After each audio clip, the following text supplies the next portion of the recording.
करुणानिधि 6 दशकों में 5 बार मुख्यमंत्री रहने वाला राजनेता। डीएमके यानी द्रविड़ मुनेत्र कड़गम के पितृ पुरुष करुणानिधि के लिए राजनीति का उतार चढ़ाव 6 दशकों में बच्चों का खेल बन चुका था। यहाँ तक कि 90 साल की उम्र में भी पार्टी कामकाज के लिए उनमें जितना जोश दिखा वैसा भारत के राजनीतिक आकाश में किसी और में नहीं दिखता। जीवन के 9 दशक बिताने के बाद साल 2016 में जब उन्होंने तमिलनाडु विधानसभा के चुनाव प्रचार की कमान संभाली तो उनके विरोधी दंग रह गए। करुणानिधि जातिवाद और सामाजिक भेदभाव के खिलाफ संघर्ष करने वाले सामाजिक सुधारवादी पेरियार के पक्के समर्थक थे। वे सामाजिक बदलाव को बढ़ावा देने वाली ऐतिहासिक और सामाजिक कथाएं लिखने के लिए लोकप्रिय हो रहे थे और अपनी इसी कहानी कथन प्रतिभा का इस्तेमाल उन्होंने तमिल सिनेमा में किया, जिसका नाम था पराशक्ति। साल 1952 में तमिल फिल्म पराशक्ति आई। इस फिल्म में शिवाजी गणेशन पर्दे पर पहली बार उतरे और ये बेहद कामयाब रही। इस फिल्म का एक सीन मिसाल बन गया जिसके जरिए वो समाज में फैले हुए अंधविश्वास को चुनौती दे पा रहे थे। पराशक्ति तमिल सिनेमा के साथ साथ करुणानिधि की जिंदगी का भी एक अहम मोड़ साबित हुई। इस फिल्म ने द्रविड़ आंदोलन की विचारधारा का समर्थन किया और तमिल सिनेमा के 2 प्रमुख अभिनेताओं शिवाजी गणेशन और एस राजेंद्रन से दुनिया को परिचित करवाया। तमिल फिल्मों में काम करने की वजह से ही वो एमजी रामचंद्रन के नजदीक आए, जिन्हें एमजीआर के नाम से जाना जाता था। तो तमिल सिनेमा के सफल पटकथा लेखक करुणानिधि के राजनीति में आने की कहानी क्या है? इंडिया टुडे की पूर्व पत्रकार और राजनीतिक विश्लेषक वासंती कहती हैं कि वे फिल्मों के माध्यम से डीएमके की फिलॉसफी को लोगों तक पहुंचाना चाहते थे। डीएमके की लोकप्रियता भी बढ़ी। पराशक्ति के साथ बतौर पटकथा लेखक करुणानिधि को भी शोहरत मिली। करुणानिधि की फिल्मों में एमजी रामचंद्रन ने काफी काम किया था। ये दोनों एक साथ काम करते थे, लेकिन अन्नादुरई के मरने के बाद करुणानिधि मुख्यमंत्री बन गए। उन्हें मुख्यमंत्री बनाने में एमजीआर ने भी मदद की थी, लेकिन बाद में दोनों के बीच कुछ मतभेद पैदा हो गए। एमजीआर और करुणानिधि के बीच सियासी तल्खियां बढ़ी। एमजीआर ने करुणानिधि पर भ्रष्टाचार के आरोप लगाए और सवाल उठाए, जिनसे करुणानिधि नाराज हो गए और उन्हें पार्टी से निकाल दिया। उस जमाने में एमजीआर एक बेहद लोकप्रिय अभिनेता थे। उन्होंने अन्ना द्रुमुक नाम से दूसरी पार्टी बना ली। इसके बाद हुए हर चुनाव में एमजीआर ने जीत हासिल की। एमजीआर की लोकप्रियता कुछ ऐसी थी कि करुणानिधि अगले 13 साल तक दोबारा मुख्यमंत्री नहीं बन सके। एमजीआर के मौत के बाद ही करुणानिधि फिर सत्ता में आ पाए। पेरियार के समाज सुधार आंदोलन का समर्थन, हिंद विरोध का झंडा और श्रीलंकाई तमिलों के मुद्दे को लेकर चले करुणानिधि तमिलनाडु की राजनीति करते रहे। तमिलनाडु की राजनीति पर नजर रखने वाले वरिष्ठ पत्रकार एमआर नारायण स्वामी कहते हैं कि एक जमाना था जब वे तमिलनाडु के अलगाववादी गुटों से संबंध बनाने की कोशिश कर रहे थे। एमजीआर से प्रभावित प्रभाकरण उनके करीब आने के लिए तैयार नहीं हुए। करुणानिधि इससे नाराज भी हुए, लेकिन वे कुछ नहीं कर पाए। एक समय ऐसा भी आया जब प्रभाकरण ने बाकी सभी तमिल गुटों को खत्म कर डाला, जिनमें करुणानिधि के करीबी गुट के लोग भी शामिल थे। लेकिन करुणानिधि ने इस खून खराबे का कभी कोई खंडन नहीं किया।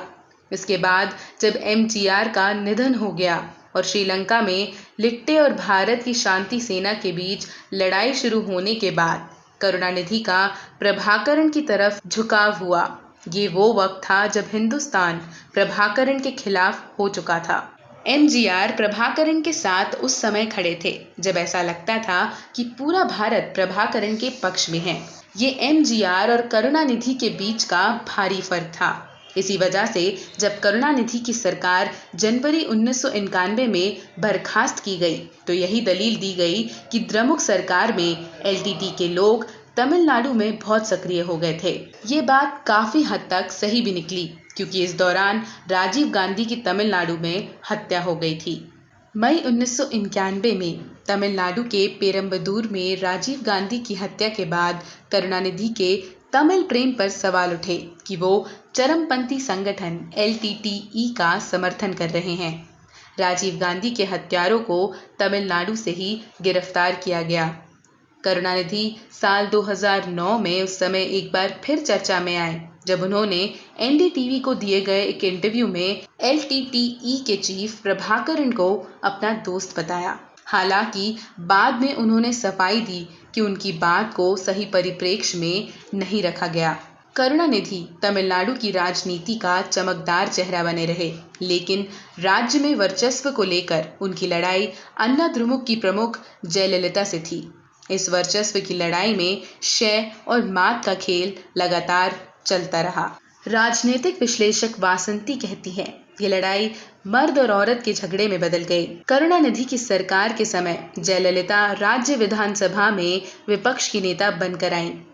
करुणानिधि जब बजट पेश कर रहे थे तो जयललिता ने उनके इस्तीफे की मांग की। विधानसभा में भारी बहस छिड़ गई। सदन के भीतर किसी ने जयललिता पर चप्पल फेंकी, किसी ने उनका पल्लू खींचने की कोशिश की। तभी जयललिता ने नाराज होकर कहा था कि सदन में मेरे साथ द्रौपदी जैसा व्यवहार किया गया। उनका गुस्सा कभी कम नहीं हुआ। इसी गुस्से से जयललिता करुणानिधि को अपने दुश्मन की तरह देखती थी। दो चतुर राजनीतिक प्रतिद्वंदियों के बीच की लड़ाई खतरनाक हो गई, लेकिन दक्षिण की राजनीति में ये हमेशा से होता रहा है। जैसे को तैसा का पुराना प्रचलन है। जब करुणानिधि सत्ता में थे तो उन्होंने जयललिता को भ्रष्टाचार के मामले में जेल भिजवाया, और जब जयललिता की सत्ता में वापसी हुई तो साल 2015 की जनवरी के महीने में आधी रात के वक्त कैमरे की चकाचौंध के बीच करुणानिधि को भ्रष्टाचार के आरोप में गिरफ्तार कर लिया गया। राज्य की राजनीति में तो क्षेत्रीय दलों के बीच उठापटक चलती रहती है, लेकिन कोई भी करुणानिधि की राजनीतिक चतुराई पर संदेह नहीं कर सकता था। वो करुणानिधि ही थे जिन्होंने डीएमके जैसी क्षेत्रीय पार्टी को केंद्र की सरकारों में कांग्रेस और बीजेपी दोनों के साथ गठबंधन का हिस्सा बनाया। एमआर नारायण स्वामी कहते हैं कि भारतीय राजनीति के हिसाब से उनकी अहमियत इस बात को लेकर है कि वीपी सिंह के गठबंधन सरकार के वक्त से ही देश की राजनीति में क्षेत्रीय पार्टियों का वजन बढ़ा, और तब से राष्ट्रीय राजनीति में करुणानिधि एक रोल निभाने लगे। करुणानिधि का जीवन भी एक फिल्मी पटकथा जैसा ही रहा। लगा कि जिस तरह से उन्होंने अपने करियर की शुरुआत तमिल फिल्मों के पटकथा लेखक के रूप में की थी, उसी तरह उन्होंने अपने राजनीतिक जीवन का स्क्रीन प्ले भी लिख डाला। भारतीय राजनेताओं में ऐसे उदाहरण कम ही मिलते हैं जो बहुआयामी प्रतिभा के मालिक रहे हों। वासंती कहती हैं कि वे एक काबिल प्रशासक थे, लेकिन राजनीति में परिवार को बढ़ावा देकर उन्होंने गलती की थी। इससे उनकी पार्टी भी कमजोर हुई। वे प्रभावशाली और तेज तर्रार नेता थे। मीडिया के प्रति उनका रुख भी बेहद दोस्ताना था। वे खूब पढ़ते थे और अपनी पत्रिका के लिए भी रोज लिखते थे। करुणानिधि का कद भारतीय राजनीति में बेहद अलग रहा है। 6 दशकों की राजनीति में वे 5 बार मुख्यमंत्री रहे और करुणानिधि के समर्थक उन्हें कला इनार कहते थे, जिसका मतलब होता है कला का विद्वान। ये खबर आज यहीं तक। इस वीडियो को देखने के लिए बहुत बहुत शुक्रिया। अगर आप ये वीडियो फेसबुक पर देख रहे थे तो हमारे पेज को लाइक करना ना भूलें, और अगर आप ये वीडियो यूट्यूब पर देख रहे थे तो हमारे चैनल को सब्सक्राइब करना ना भूलें, और साथ ही बेल आइकन को ज़रूर प्रेस कर दीजिएगा, ताकि जब भी अगर हम कोई वीडियो अपलोड करते हैं तो उसकी नोटिफिकेशन सबसे पहले आपके पास पहुंचे। धन्यवाद।